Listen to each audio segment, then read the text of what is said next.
You are being owned right now. Not by a government. Not by a corporation. By something far more invisible. The gifts you accepted 5 years ago. That mentorship. That first check. That favor from someone who believed in you. You thought it was generosity. It wasn't. It was equity acquisition. And now, when you try to leave, when you try to say no, to pivot, to walk away from what's killing you, you feel it. The invisible chain. This is the dark side of gratitude. The part they don't teach you in the soft-lit Instagram posts about being thankful. This is the complicity trap. And it's why you're still sitting in the room you should have left 2 years ago. Marcus Aurelius ruled an empire. Seneca managed billions in today's currency. Both understood something that destroys most men: every gift is a contract. And if you don't read the fine print, if you don't understand the terms hidden inside "I'm just trying to help you," you don't own your decisions anymore. Someone else does. You know the feeling. The tightness in your chest when their name appears on your phone. The rehearsed excuses. The quiet desperation disguised as loyalty. That's not gratitude. That's a leash you put on yourself. Before we proceed, I want to know where this message is finding you. Drop your city in the comments. Not for metrics, for reconnaissance. Sao Paulo, Singapore, Stockholm, California, London before dawn, Tokyo after midnight. We are scattered across time zones. But in this moment, gathered. Outposts of the same discipline. If you're one of the few who recognize chains before they tighten, mark your presence below. Let's see how far this room extends. Today, I'm showing you how to break the chain. But first, you need to see exactly where it's hooked into your spine. 62 AD. Rome. Seneca sits in a villa worth more than entire provinces. Outside, men are dying in the circus. Crowds cheering as blood soaks into sand. Inside, he's drafting a letter he should have written a decade ago. Resignation. Not because Nero was cruel. Seneca had tolerated cruelty. Not because the job was hard. He'd managed the Roman treasury through war, through famine, through empire-wide chaos. He was resigning because he finally understood the price of the gifts. 10 years earlier, Agrippina pulled him from exile. From poverty. From irrelevance. She gave him power. Influence.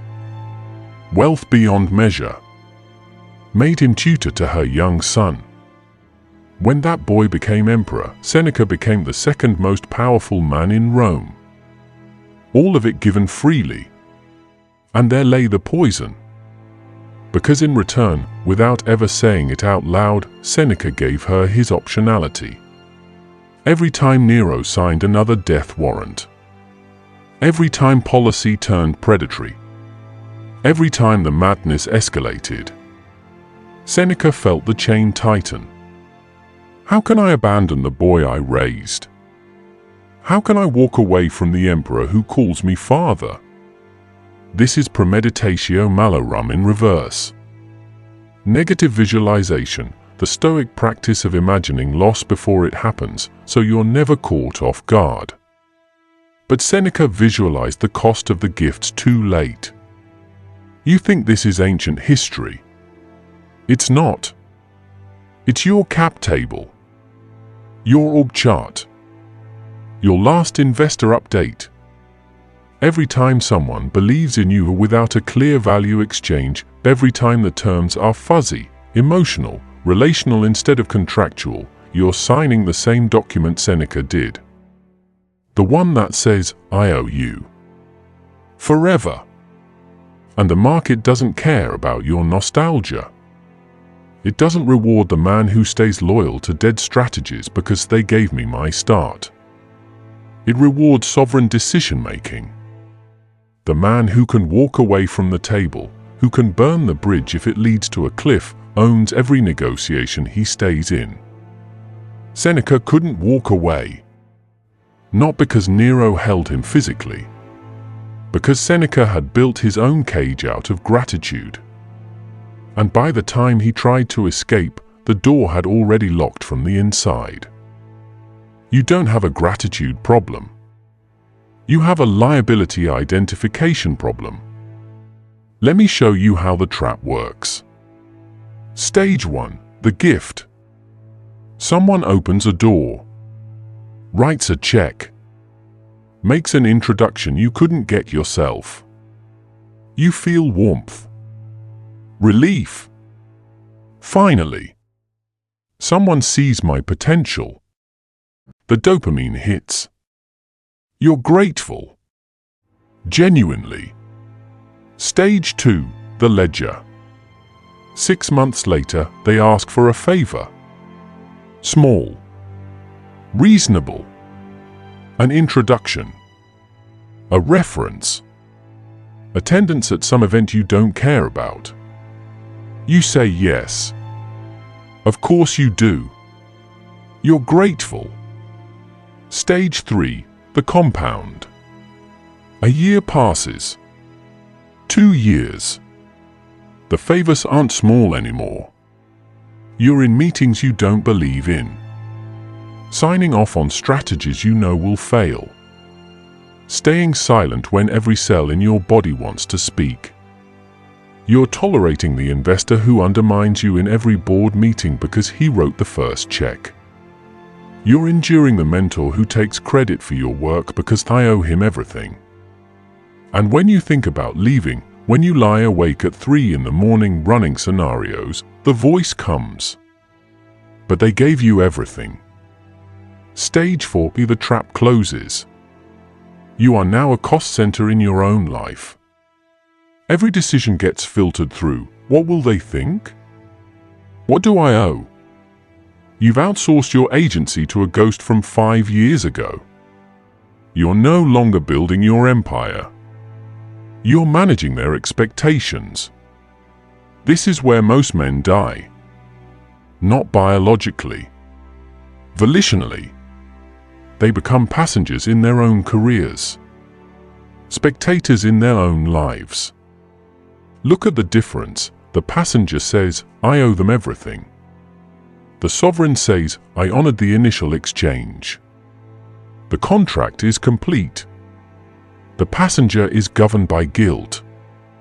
The sovereign is governed by optionality.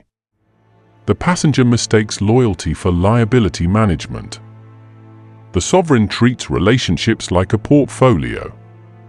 Review. Rebalance. Divest. The passenger drowns in toxic positivity.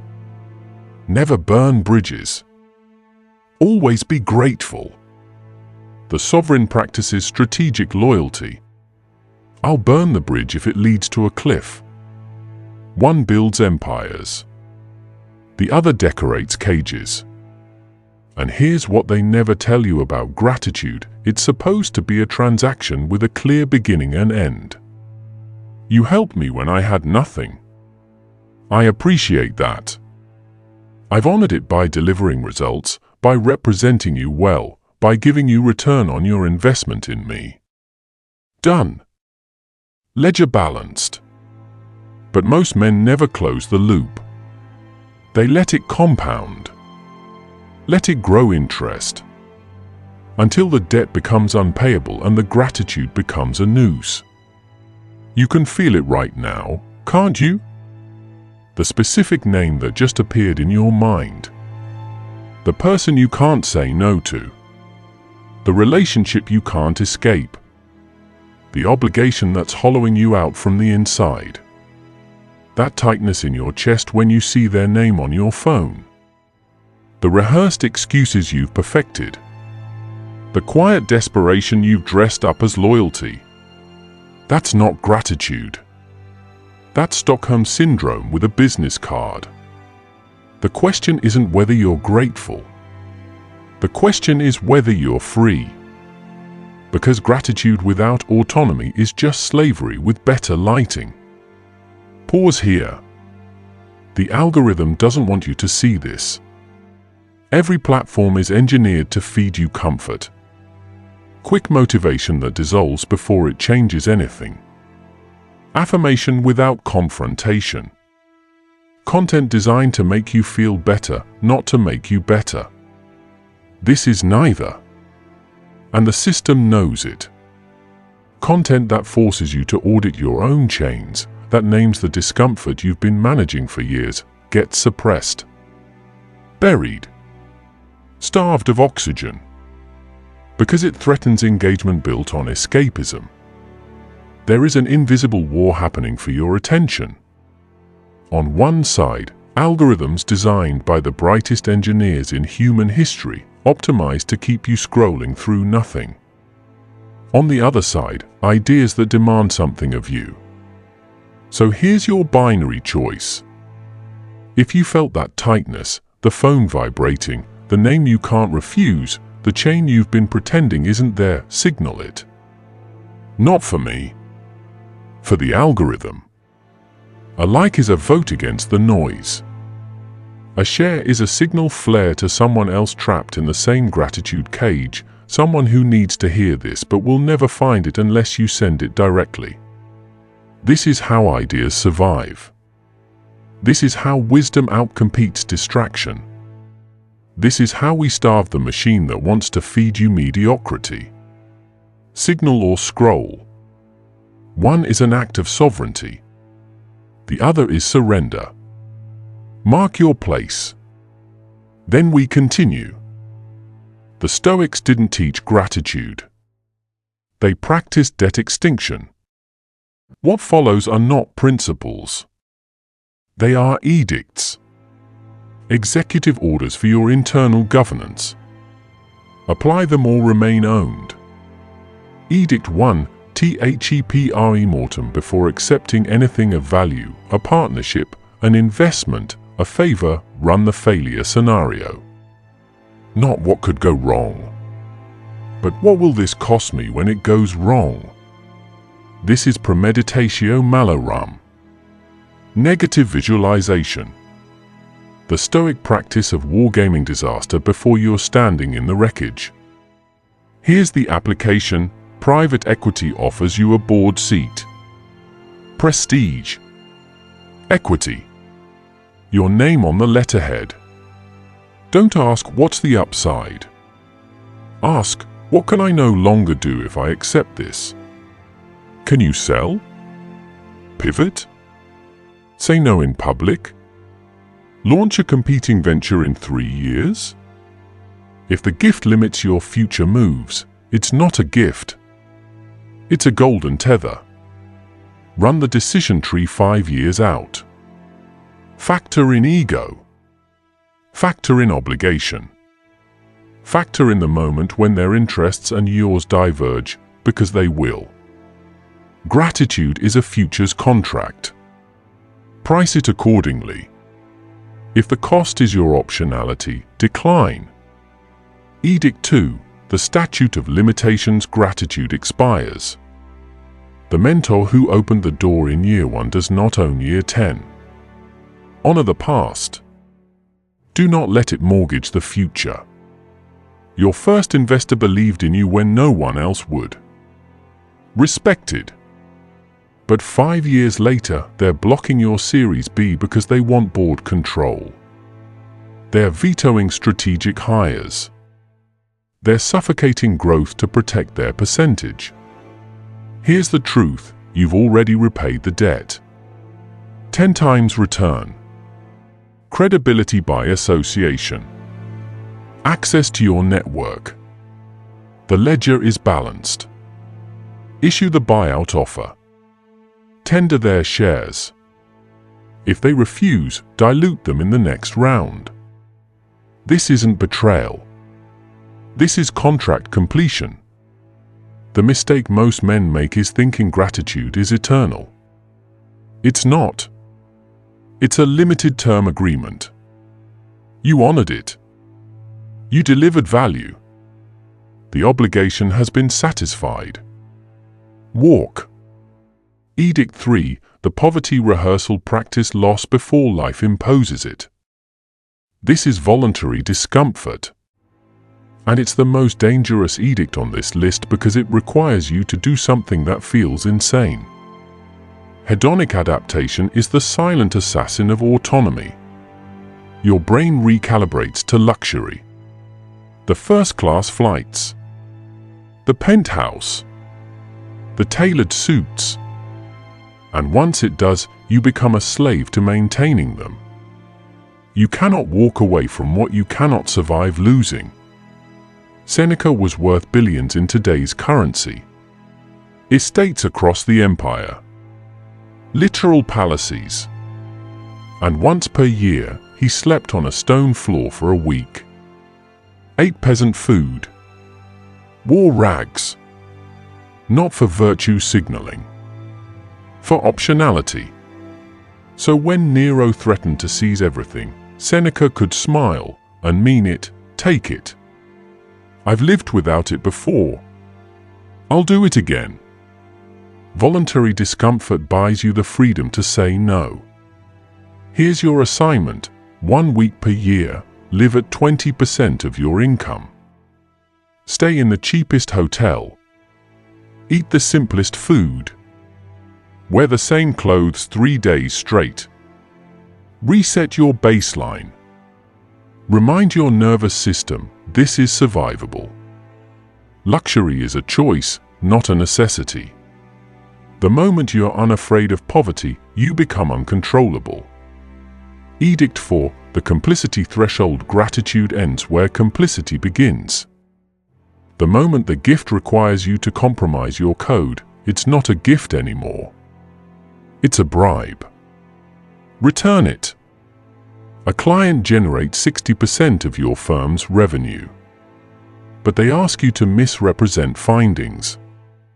Fudge the model. Backdate a document. Just this once. No one will know. This is Seneca's letter moment. You have exactly 2 moves. Move 1, co-sign the fraud. Keep the revenue. Lose your soul. Move 2, return the client.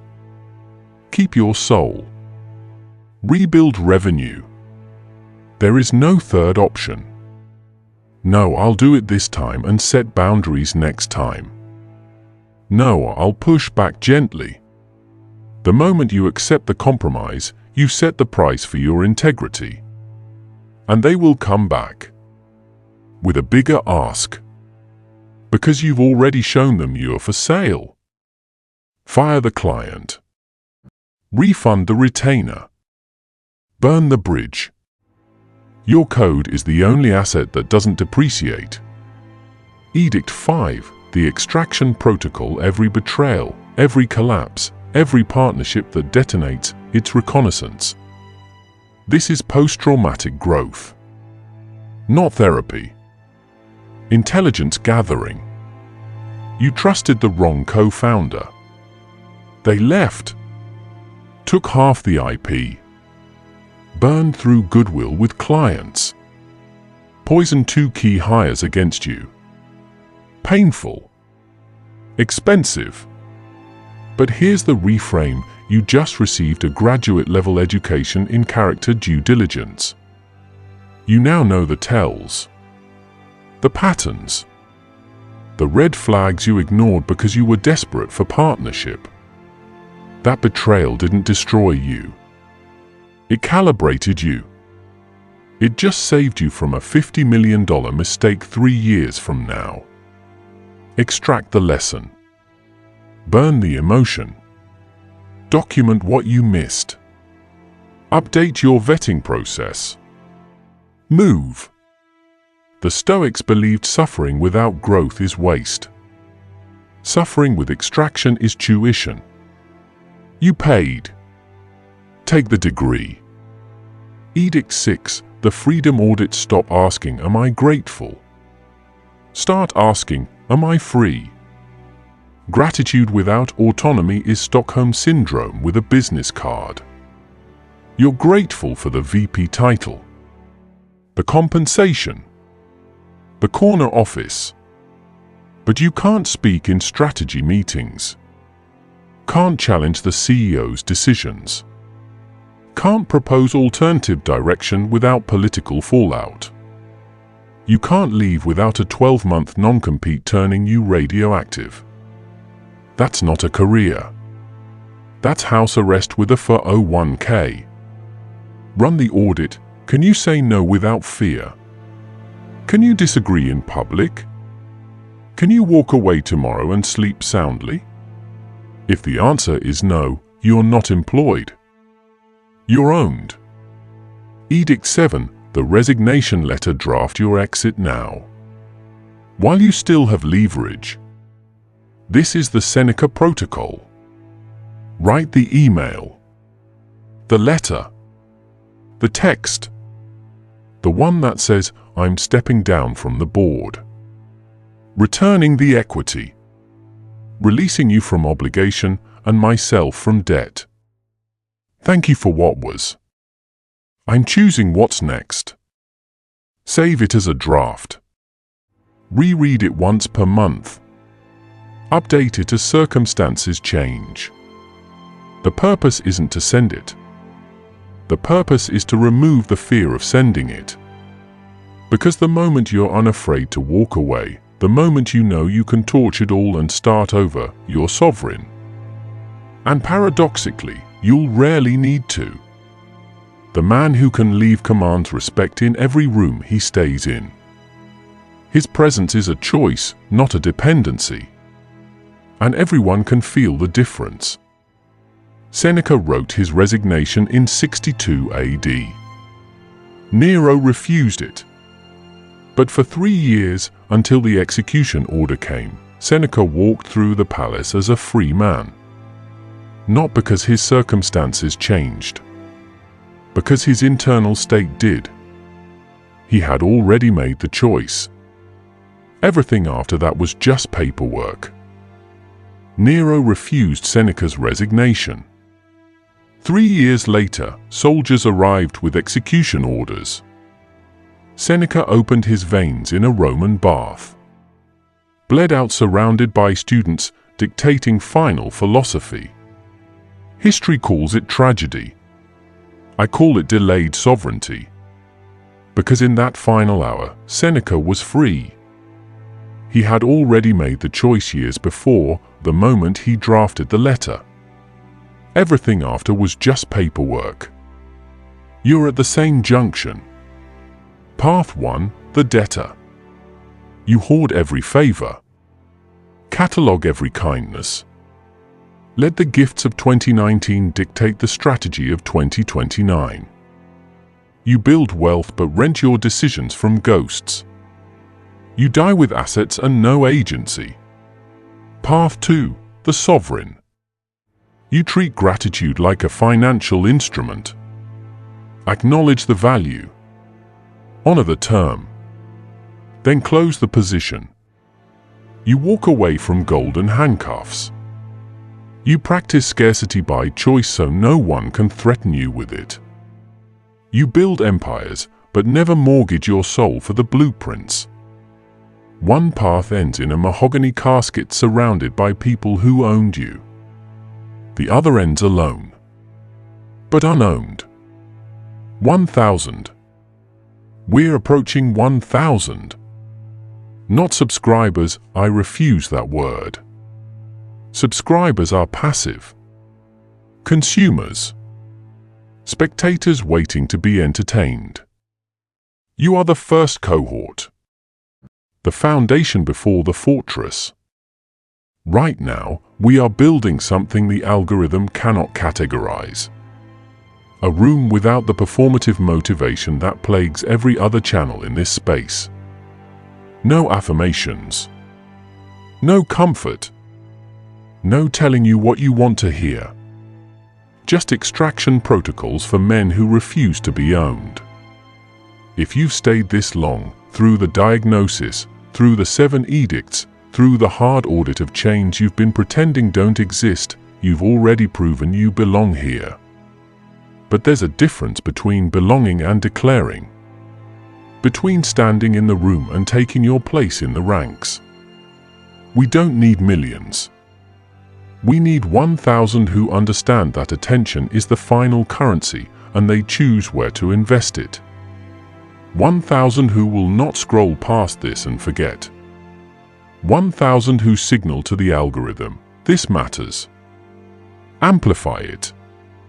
If you're still here, you're already one of us. Make it official. Join the ranks. Subscribe. Help build this foundation before the platform decides rooms like this shouldn't exist. This is the first cohort. The question is whether your name is on the roster. I'm not asking you to comment. I'm not asking you to subscribe. I'm asking you to answer one question, privately, internally, where you can't lie, who holds equity in your decisions that shouldn't? A former boss. An early investor. A parent. A partner. Someone who gave you everything and now takes everything in return. If you can name them, you know what comes next. The Stoics didn't leave instructions for the weak. They left extraction protocols for men ready to stop negotiating with their own chains. You know if that's you.